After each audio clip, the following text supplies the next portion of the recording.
Welcome. This is the Connected Calm Life. My name is Lane Kennedy. I will be one of your hosts today.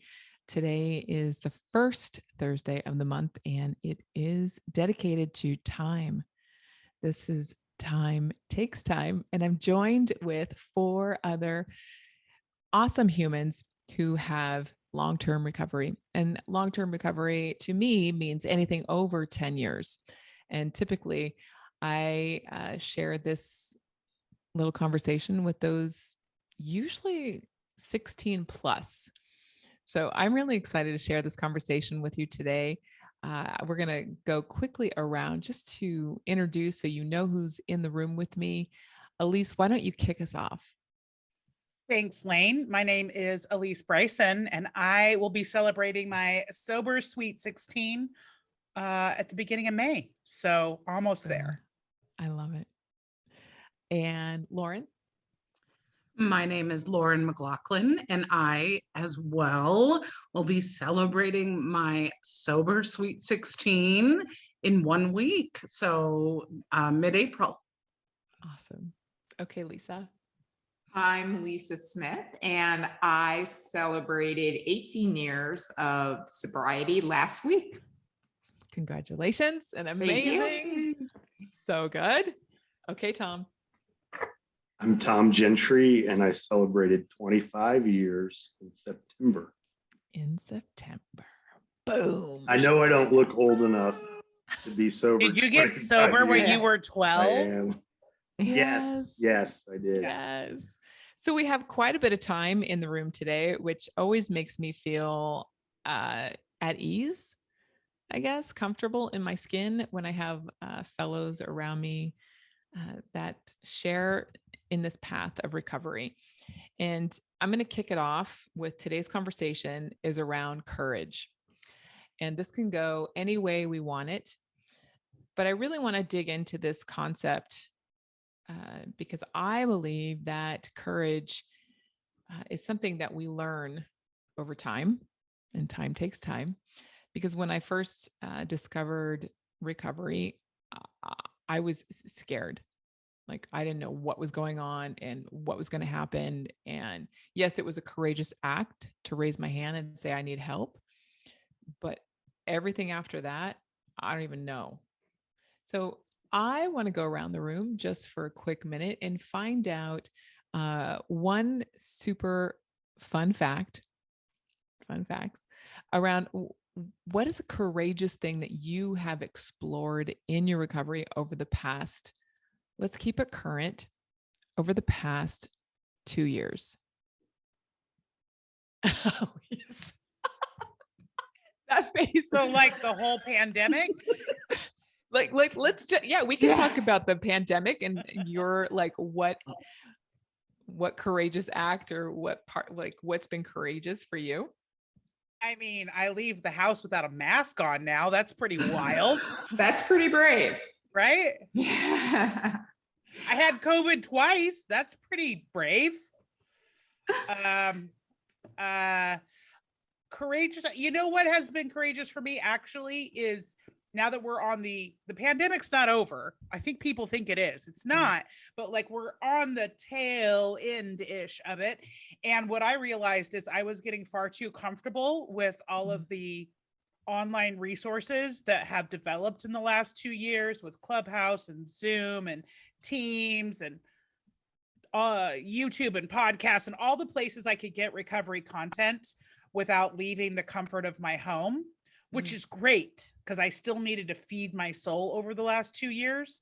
But that does not replace real person-to-person conversations.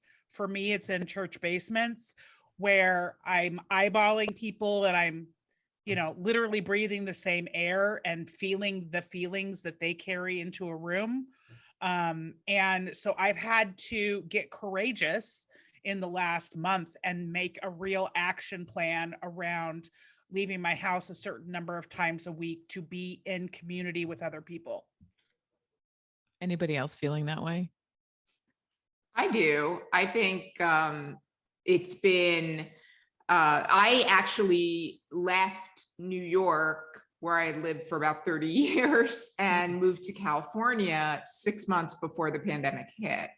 And so that was sort of like that felt like courage to say, I'm willing to, because there were a lot of people in my life that were not happy about it, or not, it was going to change a lot of things.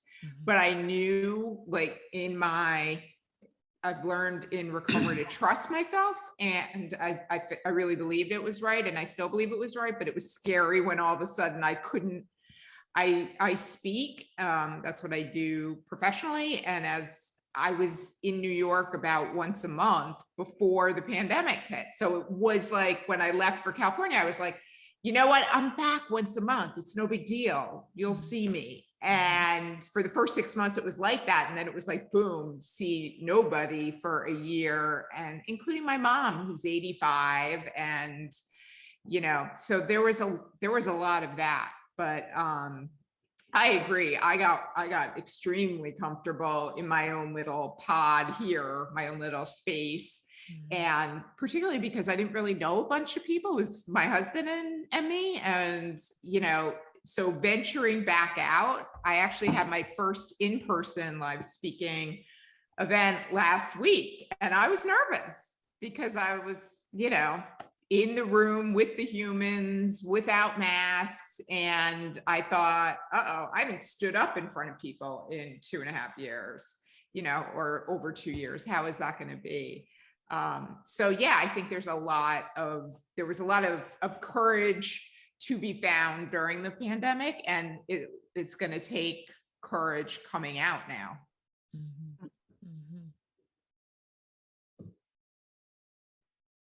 I think for me, talking about the courage that was the past 2 years, essentially, I mean, I hate to like say this, but like my whole business was shut down.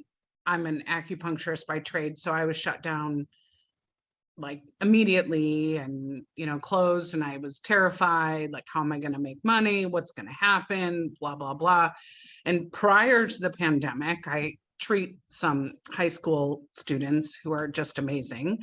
But one of them was like, you should be on TikTok. It's so fun. And I was like, no, I don't have time. And then God provided time, apparently. And so I think. Are you on TikTok?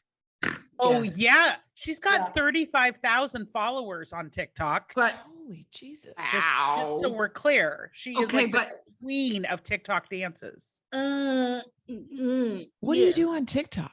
okay, that's where the courage comes in. Yes. Okay, tell me about this. So and I snort when I laugh, so I apologize to the listeners if that's like intense in your ears.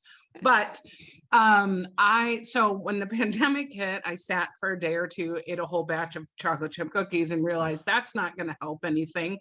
And I started going on TikTok. Now, prior to the pandemic, I had had surgery, and I had bought this amazing thing at Walmart called a house coat.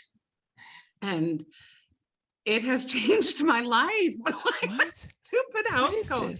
So I dance on TikTok in my house coat like once a week. I used to do it every day, but I dance in my house coat every day. Well, now once a week.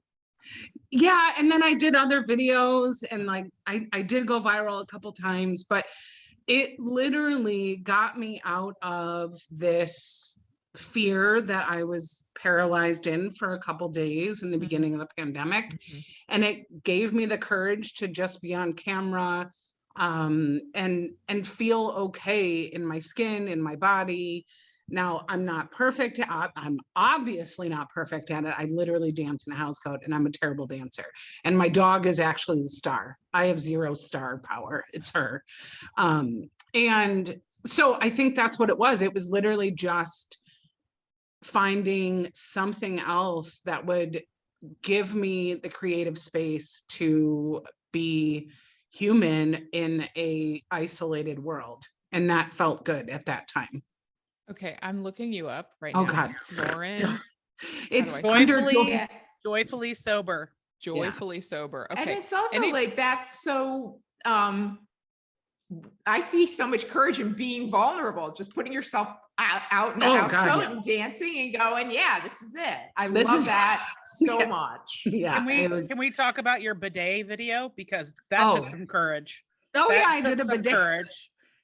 She tried out, she installed a bidet on her toilet at home and then did a TikTok video trying it out. Oh yeah, she did. Oh my God. Okay. So this is amazing. So anybody else on TikTok? Lisa, are you on? Tom, are you No. on? Alysse. I mean, No. I have like 700 followers. I'm not on TikTok. That's Okay, odd. okay. That's definitely So, odd. but this is hugely courageous, I think, Lauren, because as we grow in our sobriety, we get comfortable, Mhm. right? And it's like, man, I don't really have to do anything. I am me. This is what I do. And like, I'm looking at your TikTok and I'm like, holy bejesus, you have a ton of videos on here and it's you doing doing you. Yeah. I have But zero ability that's the not to be courageous- me. Right. But this is the courageous act. And this is what I think time takes time. This is what I don't fully think people understand is that time takes time to Yes. just be ourselves. And that is the courageous act. Tom, I'm handing it over to you. Oh, okay. Yeah, no, I mean, that's I have a podcast about that, right? So, Right. And I began to wonder a couple minutes ago if the most courageous thing I did in the last 2 years was come on this episode with you four. But I'm kidding. I'm kidding. But something that I did that took a lot of courage recently is so the way I got sober, my family sent me away. Mm. It's a little bit of a dramatic way to describe it. I mean, I needed to be, but so I was sent to a treatment facility in West Palm Beach, Florida, when I was 23, which was a Hazelden facility at the time where I ended up working a couple years later and training as a counselor. And I never went back until 3 weeks ago. I mean, I visited, but I lost my mom back in November. And when I was there for the funeral with all of my siblings, it just felt right. And where I had thought I would never move back, suddenly I had this strong intuition that said, you need to be here. And I trusted it and went with it. And I'm glad I did.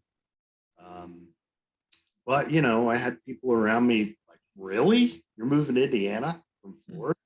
Mm. And I think it was courageous. I think it took courage, but also I wasn't afraid because I knew to trust that nudge from God. And the way I think of courage, one of my favorite quotes, I love Mark Twain, and he's quoted as saying, courage is not absence of fear. It is resistance to fear. It is mastery of fear. Mm. And that's what I think that as a culture in general, we think to be brave or to be courageous means you're not afraid, which is not true. You can be afraid. It's what you do with that fear. Do I let it master me or do I master it? Do I walk through it or not? And what I've come to believe is that fear is a lot of times what's pointing me in the direction where I really need to go. So I think what you just said is really interesting of trust the nudge from the GOD. Mm-hmm. And as we evolve in our recovery, I think there's something that happens with that relationship. And so I want to go in that direction a little bit on when was that first recognition of like, oh, I can trust this presence now to guide me, to shift my life, to allow me to live a more courageous life, like When did that start happening? Give some examples for our listeners. Uh, what's it been like over the last, 18, 16, 25 years? Lisa, you want to start us off? Sure. I mean, for me, learning to trust was I worked very closely with the sponsor, kind of right out of the gate. And, I struggled some, as I think a lot of us do, with step 3.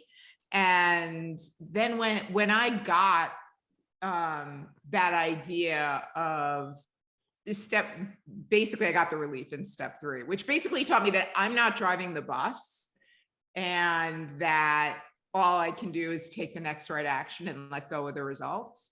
And over time, nothing bad happened when I did that, right? Like, and I figured out that not everything was going to go right.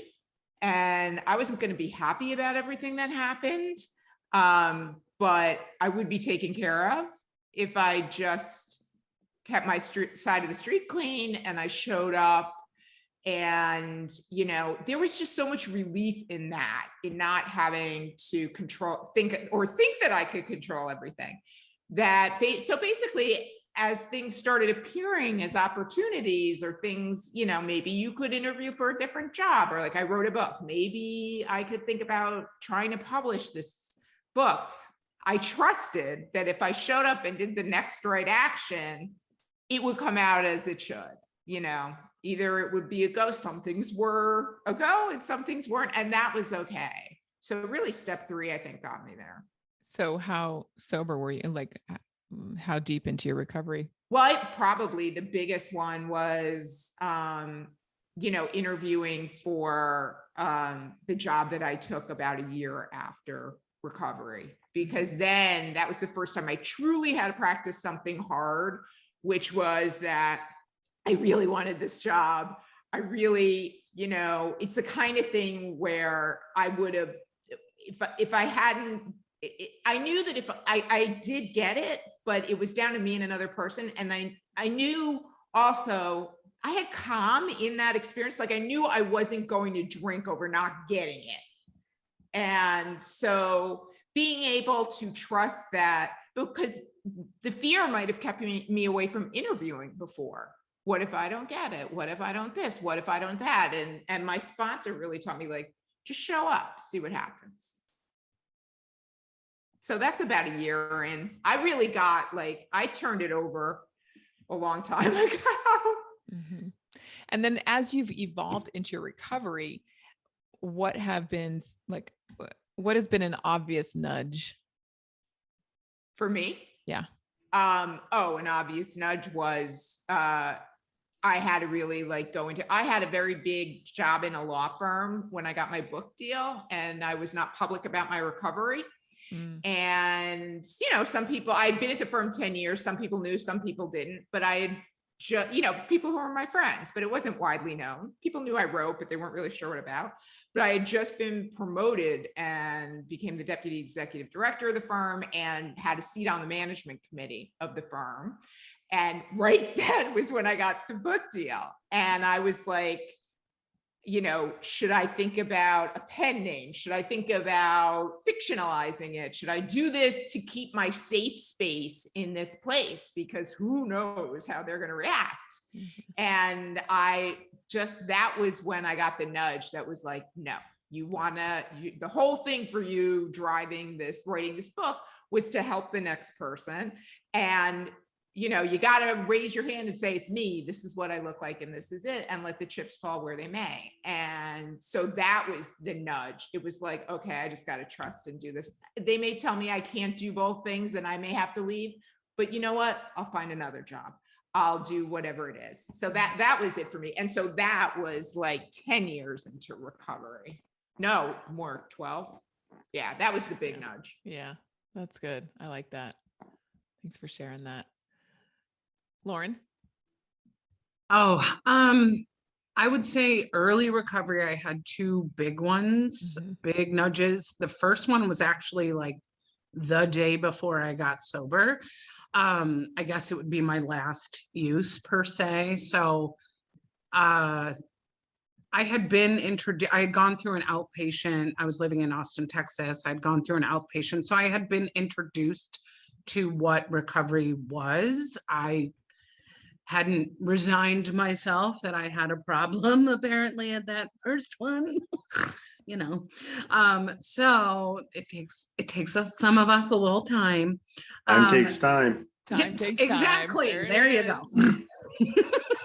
And weave it right back. You're welcome, Lane. Thank you.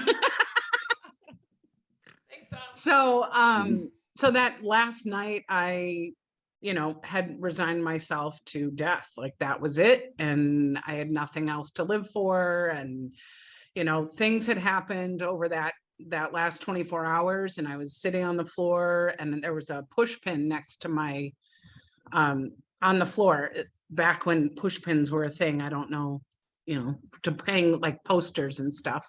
I don't know how it was on the floor, but at that point, my left arm had gone numb.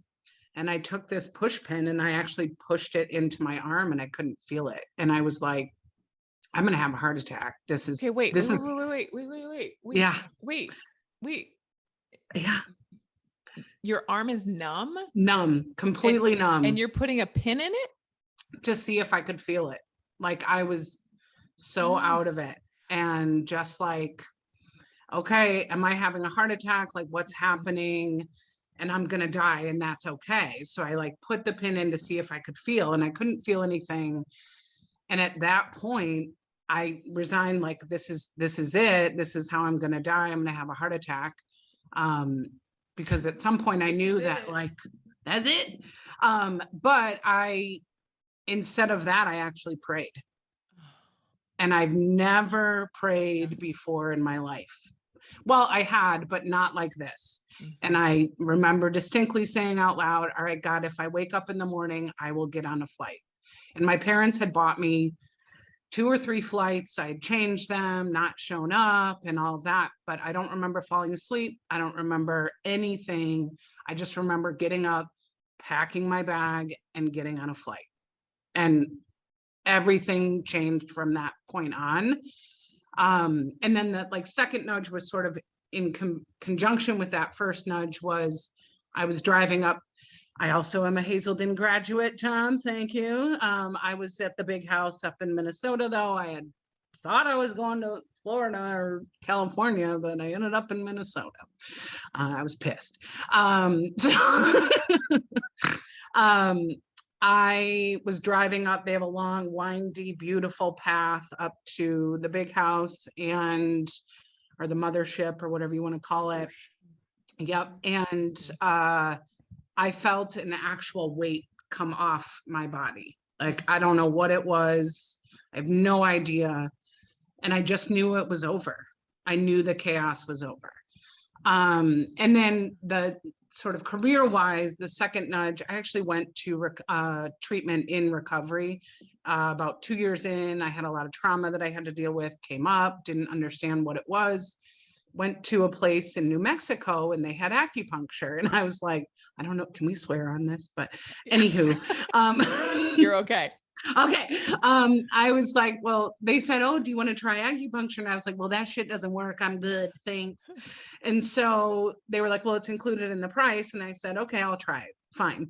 So I went and met this amazing person and she, you know, after we chatted for a bit, we chatted and then she put me on the table and she's like, oh, okay, I'm going to do acupuncture.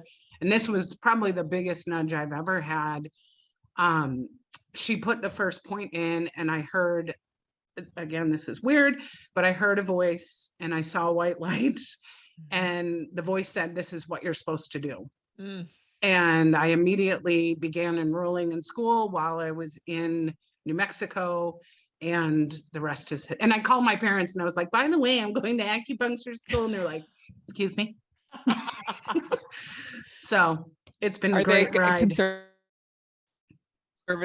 Conservative family, is it? Oh, yeah, not really. They're just more like, what have you gotten yourself into now? Okay. Kind of thing. Right. Right. Acupuncture. Yeah. Mhm. Oh, Yes. So yeah. that's So those are really the two, those powerful. are the big nudges for me. Yeah. I love that. Anybody else have a white light experience? No. Anybody else hear a voice? Maybe I'm just crazy. No, I no, did. Lauren, I I have. had, yeah, okay. Yeah, Go Okay, ahead, good. please. I have. I mean, I've told this story before, but um the first I went to a women's meeting at a treatment center that I had already been evaluated at, and they had suggested inpatient, and I was like, I don't think that's going to work for me. I don't think you know who I am. I'm busy.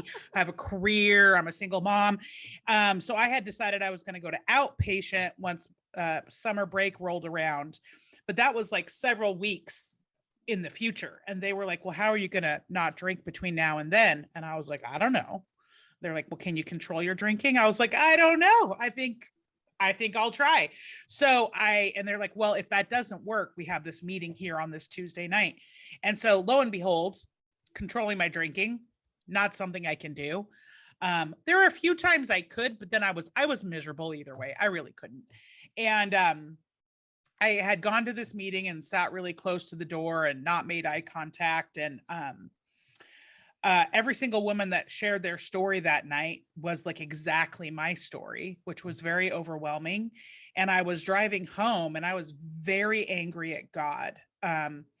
I grew up in a Christian home. Both my grandfathers were pastors. So the conception of God was never a challenge for me because it's so ingrained in how I was raised. But looking at my part and giving up my will was a whole nother thing.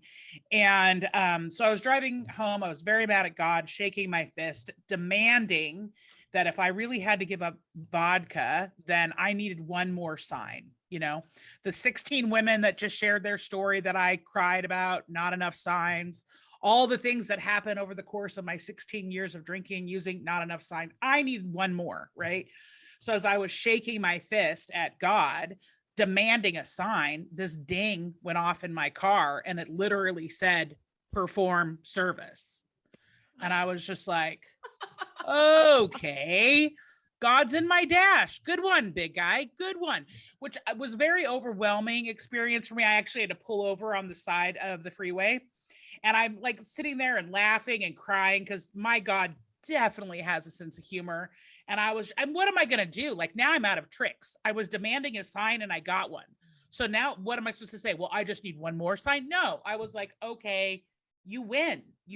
I'm done. I don't know what that means, but I'm done. And as I was sitting there, the perform service went away.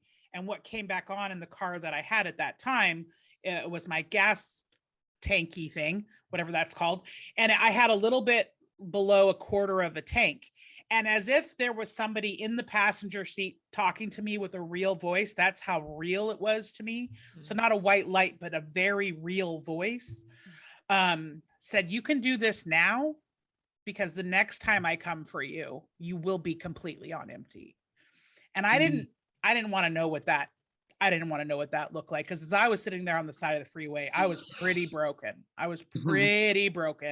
And the idea that it was going to get even worse, I wasn't around for that. So I was just like, okay. Right. And then just kind of blindly moved in to early recovery, doing all the things that are suggested that we do.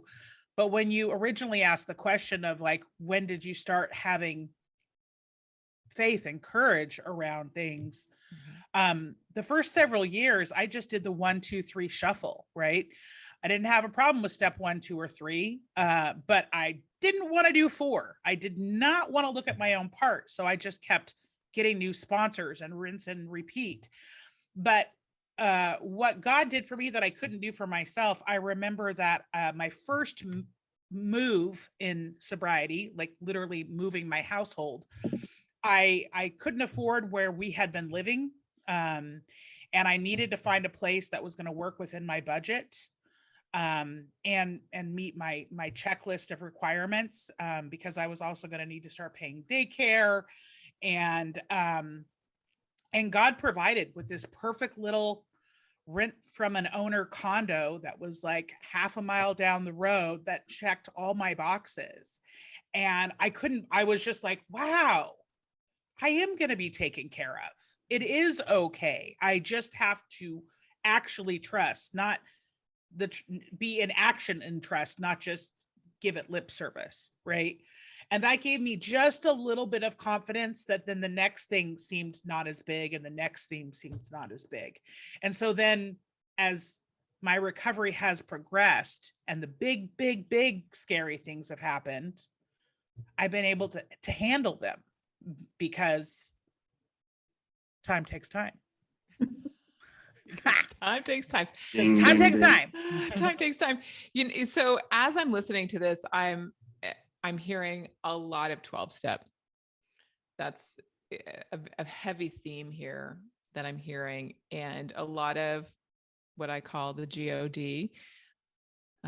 And I want to just really confirm, or not confirm, but I want to invite our listeners who are perhaps alcohol free or sober curious that, recovery, we're so lucky now with so many different pathways and different modalities, different beliefs, and 12-step may not be the answer for you if you're listening and you're like, why do they keep talking about this? Right. It just so happens that this episode today, I just happened to hook up with these friends who are a little smitten perhaps with 12 steps. Go ahead, Lauren. You have something. Yeah, I am not a member of 12-step community. I perfect. was, but I am not anymore. Okay. Just Yay. FYI. Yeah, sorry. I didn't make that clear. That's awesome, because there's a bigger conversation, I think, happening in the recovery world right now, where we're in this weird Zoom land, and I'm always questioning whether or not the people who are finding recovery right now in Zoom, are they going to stay sober? Is it going to work for them? Are the sober curious folks, are they going to stay sober for a long time? I don't know. It just makes me have a very open mind around recovery. And I used to be like Judge Judy, like, if you don't do it this way, it's never going to happen for you. And the longer I'm in recovery, I find that I just trust that people are going to find their way. And for me, that's a courageous move. that's like hands off the wheel of your life. Have you recently, or in this pandemic world, have you watched anybody closely like dabble in recovery or want to be alcohol free, or come to you and say, perhaps my drinking is a little heavy? Yeah, Lisa. Yeah, I mean, and not to get too 12-steppy here, but I had a woman come to me that, lockdown started in March of 2020. She came to me in June of 2020, and I knew her professionally, and she was like, happens to live in my area, and was like, I need help. Will you help me? Because I see what's going on here, and my kid is home and we're home, and my drinking has been bad and I'm terrified now. Will you help me stop drinking? And she'll have 2 years sober in June, and she's just unbelievable what she has done. And so I do think, and I wanted to add one more little piece on what you said about multiple pathways of recovery. I am fully on board with that. And what I think is so amazing now, that wasn't there, I felt, for me, and I don't know if you guys felt the same, but 18 years ago, it was AA or nothing. Yeah. And so it was sort of like, you have to hit your bottom or nothing. Like, now there is so much more exploration being done among the whole spectrum of not, am I an alcoholic or not? Am I, do I have to stop drinking? But what is my relationship to alcohol? Is it serving me? How do I feel? You know, what if I take a week off? Maybe I do, maybe I don't. But like that whole space, I think has saved lives. And, you know, there were people I know who stepped into that sort of sober curious space and were doing it outside of 12-step and then went into 12-step. I know people who were in 12-step that no longer do 12 steps. So it is now this continuum of, you know, of real pathways and approaches. I love it.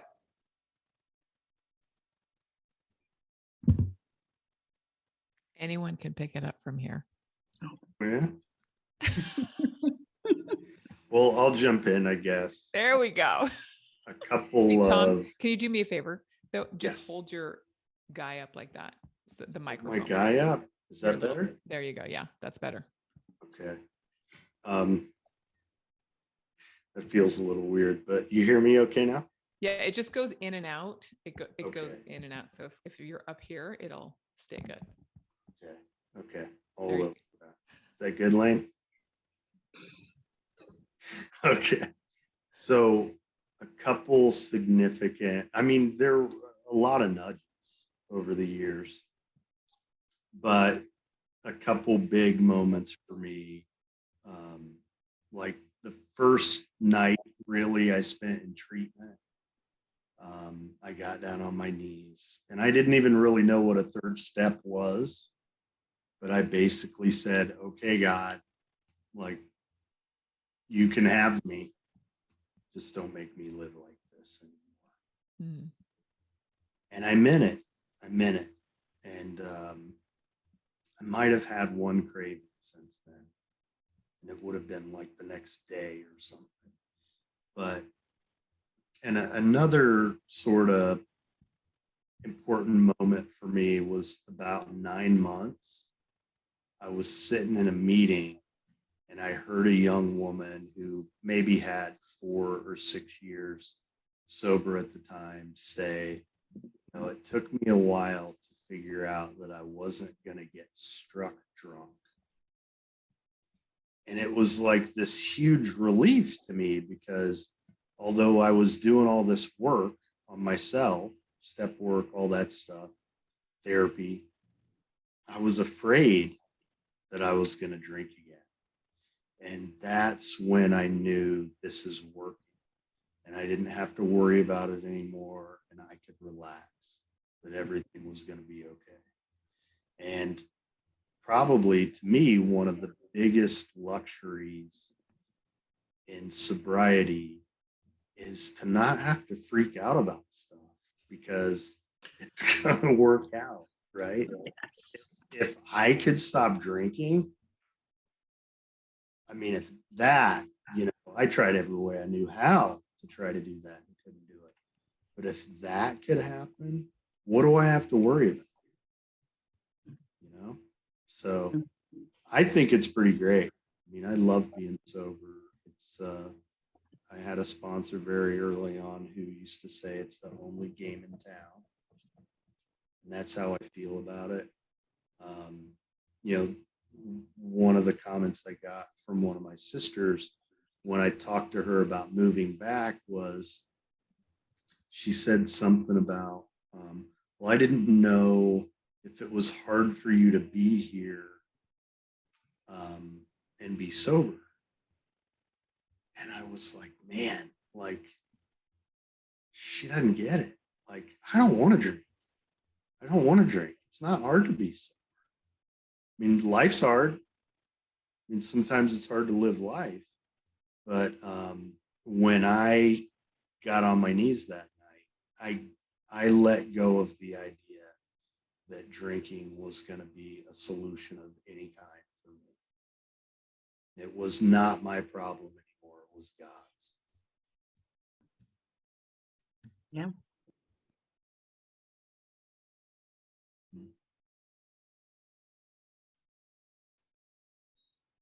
Can I like circle back to the multiple pathways kind of thing? Let's circle back. Yeah. So I always talk about, for me, AA gave me a foundation of recovery. And then it taught me how to live outside of recovery, outside of the program. And I think kind of to tie the two worlds together, the nudge piece of it, I had an experience in AA. I'm not even going to go into it, and I chose to leave the program. And I How was long were you terrified. sober? How long were you sober when you left? 6.5 years, thank God. Like, Okay. thank God I had 6.5 years under my belt. Mhm. And what happened was not good. And it is what it is. But I had the foundation on how to live life and how to live life without alcohol, how to deal with life without alcohol or drugs. And so I chose to leave. And then I just was like, okay. And I lost all my friends within 24 hours. Mhm. Nobody would speak to me again. I was a pariah. So that was fun. So I decided to get on meetup.com back in the day. And I started just going to stuff because I was like, I don't know how I'm going to do this, but I'm just going to find random stuff that will help me to stay sober. So my whole recovery now is actually just doing things outside of my comfort zone. I don't care what it is. It has to just get me out of my comfort zone and have me learn things. So I've done I started laughter yoga. That's how I started laughing. My laugh pays the bills sometimes. I did, then I moved back to Chicago. I did an improv show. Then we started running. I've done triathlon. Like, I've done anything that will push me out of my comfort zone to not, just so I can learn new things. And really, it has been a great blessing, but it's also terrifying thing. When it happened, I was so embarrassed that I was no longer AA. And even now, when I meet people, I'm still kind of wary of saying I'm not in the program. I am terrified of being judged by others. Yeah. There is a lot of judgment, I think, from 12-step people. And that's okay. I have participated in it. And up till, honestly, until I was maybe 20, 22, in that, like, between there. And then my judgment, like, it's like, whatever, man, people are going to do what they need to do. And then in the pandemic, it's even been more so, like, all of it, go, whatever you're going to do to stay, vertical on the planet, go for it. So there was a couple. Bill Wilson called AA spiritual kindergarten. That's what he called. That's what it is. And there was something I just want to mention. If you are just new listening to this episode, go back to episode 104, where Tom and I talk about going beyond spiritual kindergarten.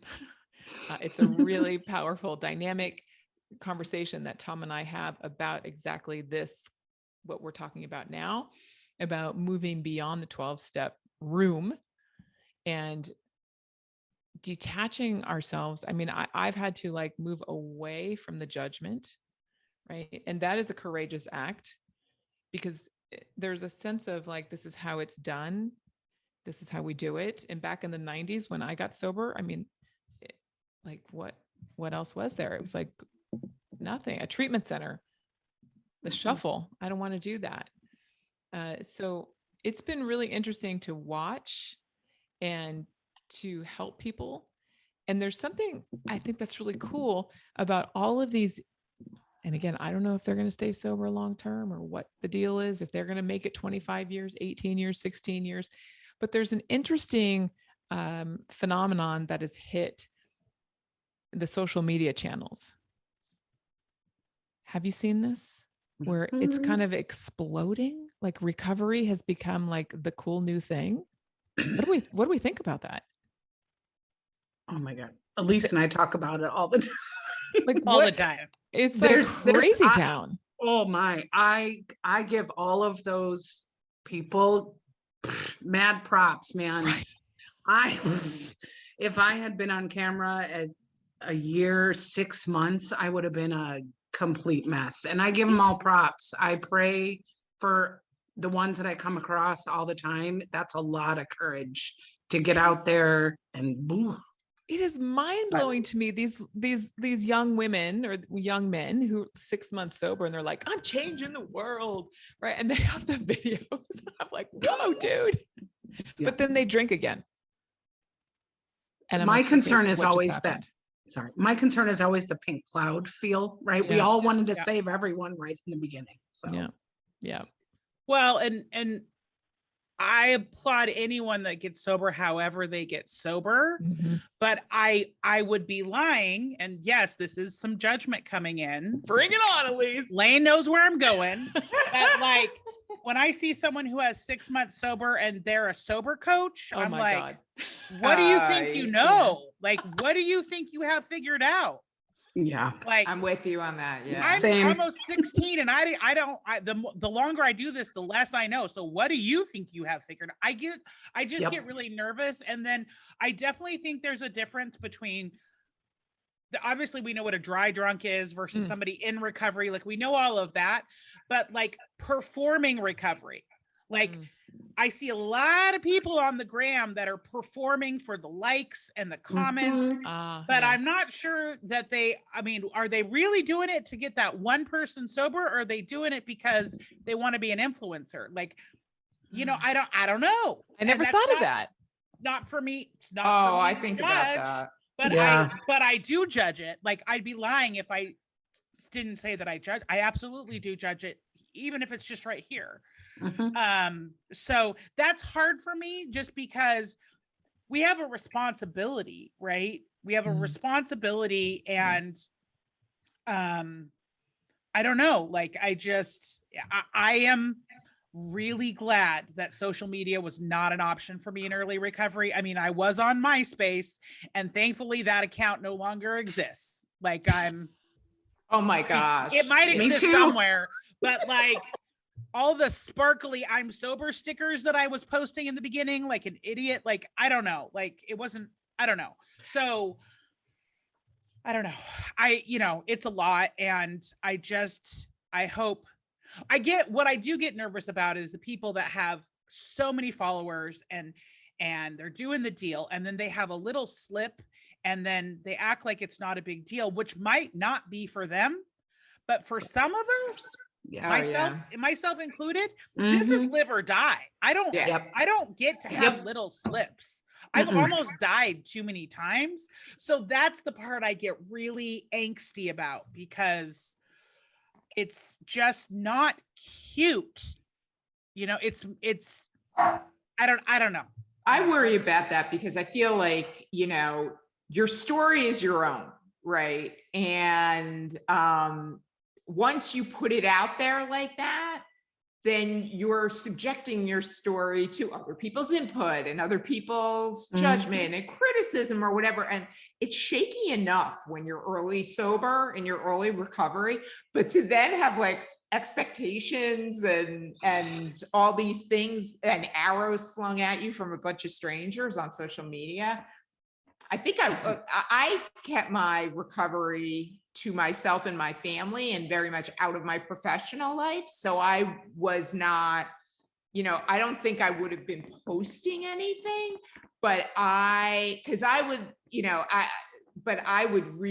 see these people who post, like you said, 6 months sober coach. And I'm like, not that you're not sober yet, but like you're putting yourself at risk. If you love being sober, you're putting that at risk by, doing it performatively at that stage of the game.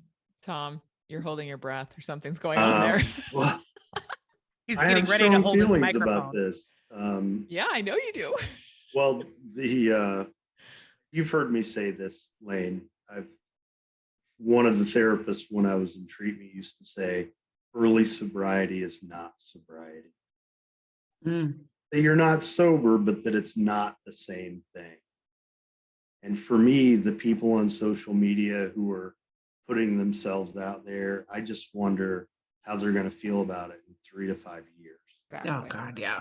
And a few years ago, in my community, there was this big treatment facility that doesn't exist anymore. And they had billboards all over Palm Beach County with former patients. Mhm. This is Ethan, and this is his sobriety day. I would Ah, freaking kill him. Like, first of all, you're putting pressure on that person, asking them to do that. Yep. And where's the dignity? That's mhm. what that to me, that's what the anonymity of AA affords us, our dignity. And at the end of the day, when we're entering recovery, it's the most painful, tender, Ugh. vulnerable moment in a lot of people's lives. And to be like broadcasting that worldwide, I'm just glad, like Alysse, that it wasn't around when I got Mhm. because I'd have been all over it because of so much enthusiasm for sobriety. I would have done it, and God knows what I would have said. Mm. We've all done bonehead stuff in relatively early sobriety. And there's a reason why they came up with that line that we hear in recovery about how it takes 5 years to get your brains out of hock. Yeah. There's a reason why people say things like that. It takes a while to really get that, really get that. Yeah. Oh, it's so intense. So So intense. the one thing I want to add to, sort of jumping off of the whole conversation, is I worry too, right? There's this other dark side that no one talks about really, and it's the body brokering. I've seen a lot of brand new sober people getting on social media, they're getting followers, and then they start getting sponsored by a treatment center or something. And now they're the spokesperson for this treatment center, and they have no idea what that actually means. And they don't understand the ramifications of that. Yeah. And I've seen it time and with some big accounts. And it looks like some of those big accounts had been educated on what that actually means when you're putting your name out there attached to a treatment center, what that might mean. Not all are like that, but what that might mean and what that means for the people that are calling your 1-800 number, quote unquote, or sending you a DM or whatever. There is that side that that might need to be talked about. But again, we hope that not everybody's involved in that, but that's the thing that I worry about. And Alysse and I've talked about that too, and just seeing some big creators fall down that trap a bit. Well, and as somebody who spent the last 25 years working in the treatment industry, I feel pretty safe saying that a good treatment provider wouldn't do that. Thank you. Yeah, I like Yep. that. Yep. Yeah. If they have They wouldn't hire a spokesperson on Instagram yep. who's in early recovery or relatively. They just wouldn't do it. They're not in it for the clicks. No. No. I don't know.